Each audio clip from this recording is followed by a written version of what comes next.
Hey guys, so the last round of the Batumi Chess Olympiad has just ended, and I'm going to show you the game from table 1, board number 1, the clash between Fabiano Caruana and Liren.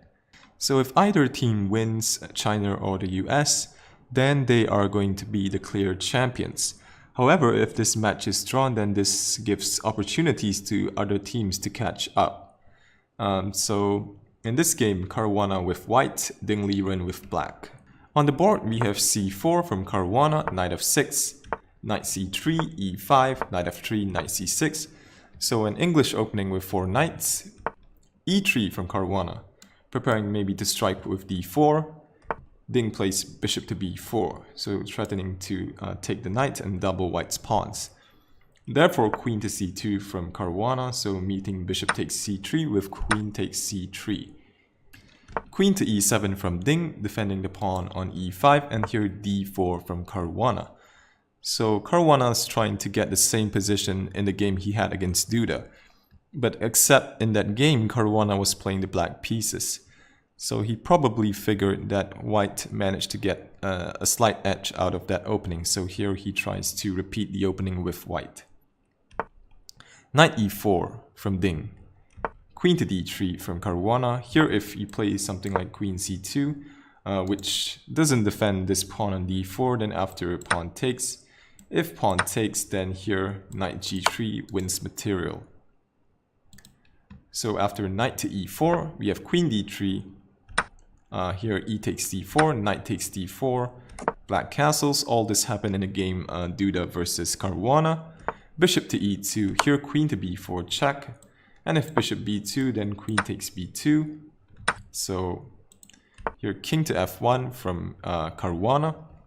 Ding drops the queen back. It has done its job. Now it defends the knight on e4. And here f3 from Caruana and f5 from Ding. So in the game Duda versus Caruana, Caruana went knight to c5. But here f5 from Ding. So if the knight is taken, then after pawn takes e4, this comes with check on the king, and also this queen is hanging. So here, this pawn takes would be a very bad move. Instead, here Caruana plays queen to d1, so renewing the threat of pawn takes knight. We have knight to c5, king f2, so white is preparing to castle manually, and here d6 from Ding. Another possible idea is to play a5, preventing white from going b4, and white has a nice knight on c5. But here, okay, d6 from Ding. We have rook to e1, queen to h4 check, king to g1, and here rook to f6 from Ding, preparing to bring the rook into the attack, maybe to g6 or h6. Caruana plays g3. So if here black goes queen to h3, white goes bishop f1 with tempo on the queen, and also this opens up the second rank, enabling white to defend threats on h2 with the rook or the queen. So after g3, we have rook to g6 from Ding, pinning this pawn, so now pawn takes queen is illegal. Caruana goes knight takes c6, and here Ding goes for rook takes g3, forcing a perpetual. After h takes g3, queen takes g3, king h1, queen to h3 check, king g1, queen g3. The players repeat moves, and here both players agreed to a draw.